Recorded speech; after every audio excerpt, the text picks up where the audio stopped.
Thank you very much, Helen.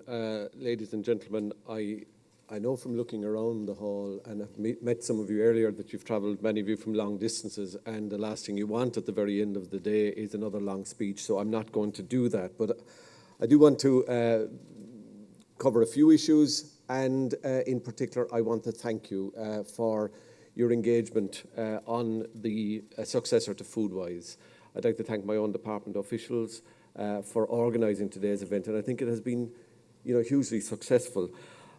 I think it was significant that the Taoiseach was here, and I do appreciate commentary to that effect earlier as well from people I met, but it's as it should be. It is our biggest indigenous industry, the ag, food and fisheries sector, and it is right and proper that in the context of a strategy for that industry for the years ahead, that the contribution that it has made would be acknowledged by the head of government. And I think it's often worth repeating some of those statistics, which are of themselves very impressive. Almost 180,000 people, directly or indirectly, are employed in the ag, food sector and fisheries sector. Exports of in the region of 13.5 billion. That's not something that has happened without the endeavour of many, many people. And I think it's the collaborative approach that has been the hallmark of the ag, food and fisheries sector, working between state agencies, my department, the primary producer, the processing sector. It is that collaborative approach that has enabled us to build what is a global reach now of the Irish ag, food and fisheries sector, with many, many millions of loyal customers to Brand Ireland. But it is a very competitive international marketplace, and we need to be very well informed about how dynamic and changing that is. And I think Mary Shellman's opening remarks this morning were instructive in that regard of, how fast the world is changing and how we need to be aware of that change also if we are to protect the primary position that we are, acknowledged internationally as a global leader in terms of safe, nutritious, traceable food. And I know from the privilege I've had of travelling with some of you on international trade missions that, increasingly that will only, get you to the front door. If you're not embracing the other issues, and I acknowledge the points that have been raised in this regard in the open forum just now, about traceability, about sustainability, about your antimicrobial resistance, about your carbon footprint. That's really where the opportunity in terms of added value for us in the global marketplace is leading us. And we need to be acutely conscious of how those consumer trends are changing and what we need to do to be ahead of the curve in that international marketplace and responding to those changes. The challenges are myriad, and the Taoiseach alluded to many of them. I'm acutely conscious of them in terms of Brexit, obviously, and I'm not going to comment on that. The Taoiseach made adequate comment on it, and we hope that we can avoid a no-deal Brexit. But I would just encourage those of you who may not have embraced the obligations to register with my department in the context of a no-deal Brexit to do so. It's never too late, and obviously, whilst that's the scenario we hope to avoid, it is critical that we continue to prepare for it. I am particularly conscious of the impact of the Common Agricultural Policy, and particularly so because, in fact, today we pressed the button on the pay system for 747 million euros worth of the direct payment to farmers goes out today. And that brings home to us how critically important the supports from the Common Agricultural Policy are, because it has shown a remarkable capacity to respond to the challenges of our times, from the founding principles of the Treaty of Rome in terms of making sure that Europe would never be hungry again in the aftermath of the Second World War, to changing the trust of the policy when we had, wine lakes and butter mountains, and moving to income supports as it has, rather than supporting product prices in more recent times, and meeting in a way the challenges also of biodiversity and water quality. So it's a very dynamic policy, and as we move to change the CAP for the post-2020 era, I'm very conscious of two things: the need for an adequate budget for the Common Agricultural Policy. And we make the point as a government around the table that we are prepared to pay more, and we do so into the European Union budget, fully cognizant of the fact that there are many competing challenges for that fund within Europe. There are new challenges which weren't there at all several years ago in terms of migration, in terms of security. And we acknowledge that those challenges have to be funded. But they need to be funded not by robbing Peter to pay Paul. New challenges should have new money. And we make these points as a significant net contributor to the European Union budget. We put in more than we get out. But we are committed to, as the Taoiseach said, to our home in Europe, that we have contributed to building what it is. It's not perfect. It continues to evolve and change, and we can be part of that evolution and making it fitter for purpose. But it must be adequately funded, and we are prepared to pay more in that context.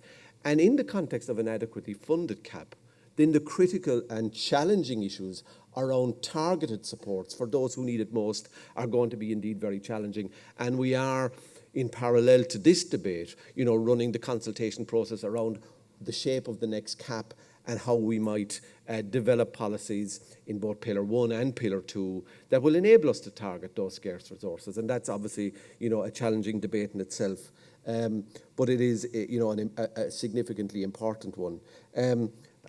I alluded to the point about how competitive the international marketplace is, and that's, important as well, and that we respond to by using the toolbox that the CAP can give us. The demands that the international marketplace is putting on us, in particular in the area of sustainability, because by developing the toolbox, in particular by Pillar 2 payments, enabling our farmers to respond. And I think that's really a critical issue, because I have to say, somewhat concerned at the risk that we run of a pushback from the farming community. Everybody now today is telling farmers what they should do. It seems to me that almost 450 million consumers across the European Union have an opinion about how farmers should conduct their business. And of course, farmers have to be responsive to and aware of what consumer concerns are about. But there is a real danger, I think, that if we don't include and embrace farmers as part of the solution and not the problem, that we run the risk of, pushback from the farming community. And, we need to, read the tea leaves in that regard. The Dutch farmers are out protesting, and we had a very interesting insight earlier today from Rob on the Dutch agricultural situation at the moment. I sense from talking to colleagues across Europe that unease is everywhere. And we need to acknowledge that farmers are part of the solution, not part of the problem. We need to change. We need to acknowledge that when you produce food, you produce greenhouse gases. It's an inevitable consequence, and we need to become more efficient at it. And we need, on the other hand, to sequester as much carbon as we possibly can, in particular in the forestry area, but also in the appropriate management of carbon-rich soils. And these are all the things that we can do collaboratively. But if we think that we can just tell, without listening to farmers, tell them what they must do, I think there's a real danger of pushback, and we need to be very, very conscious of that. Climate is undoubtedly the biggest challenge, and I do accept the point that was made very well earlier. We need ambassadors, people who will tell what it is we're doing and things that we are doing very, very well in terms of the climate change agenda.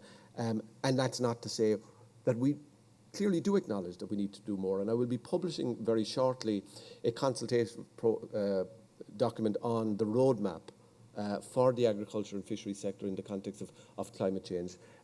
Because it's important that we do it for many reasons. Probably most importantly for future generations. It's important because of the fines that we may face if we don't meet the targets that have been set. But it's also important because the international marketplace is demanding that this is what we must do to protect our preeminent position in the international marketplace.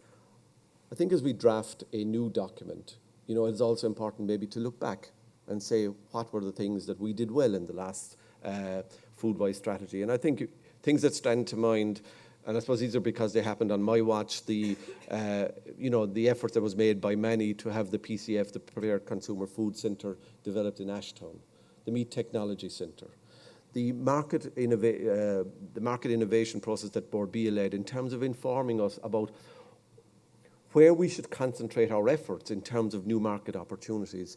And, in particular, for example, and as was alluded to as well but in Mary Shellman's opening remarks, the reprofiling of the protein debate internationally, the African swine fever opportunity that may present itself for us as an exporter of proteins, and particularly red meats, into the Asian market and China in particular. They're all, significant opportunities that are informed for us by critical market insights that Bord Bia does. And we follow that advice from that research, and also the doors that the European Union is opening for us in terms of trade agreements that they're doing. So EU-Japan, we've been there on 2 occasions in recent times.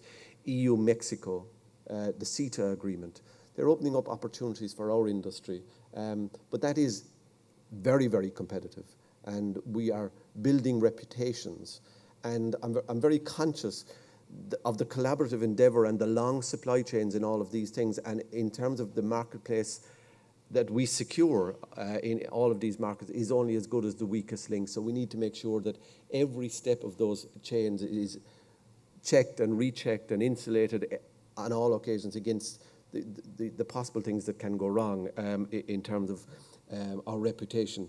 So, as I say in Irish, tú smá lena hibre. A good start is half the battle. And I think we made a really good start today. And I think, as Tom Arnold said, there